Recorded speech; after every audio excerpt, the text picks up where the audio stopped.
Bonjour ou bonsoir à vous, on se retrouve aujourd'hui pour le 4e épisode de 3 minutes de culture. Nous parlerons dans celui-ci de l'Empire d'Autriche, de façon générale. Mais ne vous inquiétez pas, plein de vidéos détaillées sur l'Empire des Habsbourg arriveront après ma petite période yougoslave.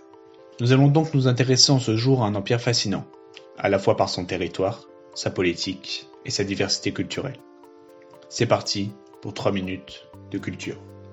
L'Empire d'Autriche, créé en 1804, faisait partie du Saint-Empire romain germanique, qui rassemblait tous les peuples allemands, avec notamment la Prusse, la Saxe et bien évidemment l'Autriche, qui en était la chef. En 1806, pendant les guerres napoléoniennes, le Saint-Empire est dissous.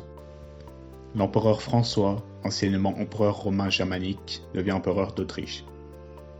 Quelques années plus tard, en 1815, Napoléon est finalement mis hors d'état de nuire par les futurs adhérents de la Sainte Alliance et le Royaume-Uni. C'est à partir de là que nous commençons notre présentation générale de l'Empire d'Autriche. L'Empire, situé en Europe centrale, est un intermédiaire entre la monarchie absolue et la monarchie constitutionnelle. Cette monarchie est gouvernée par la dynastie des Habsbourg, depuis Vienne. L'Empire est constitué de multiples pays et royaumes, comme la Hongrie ou encore la Croatie, elle-même autonome au sein du royaume de Hongrie. Au vu des nombreuses nations historiques et groupes ethno-linguistiques au sein de l'Empire, les cultures, religions et langues sont diverses. Et ça, malgré le fait que l'allemand est la langue officielle de l'Empire et le catholicisme la religion d'État. L'Empire d'Autriche est une tour de Babel, où coexistent l'allemand, le hongrois, les langues slaves et les langues romanes.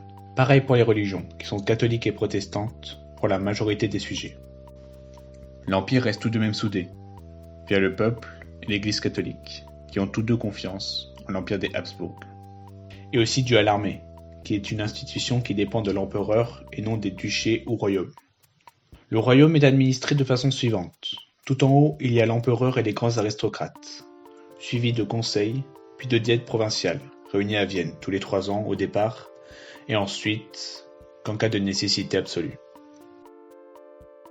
L'Empire d'Autriche eut de nombreux ennemis, comme par exemple l'Empire ottoman dans les Balkans, ou encore la Prusse, qui luttait pour le pouvoir au sein de la Confédération germanique. Confédération créée après la chute de Napoléon et qui ressemblait un peu au Saint-Empire romain germanique.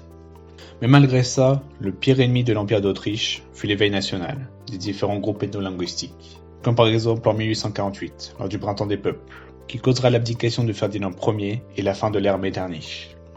L'ère Metternich, une ère pleine de censure, mais aussi d'essor économique et d'éveil culturel.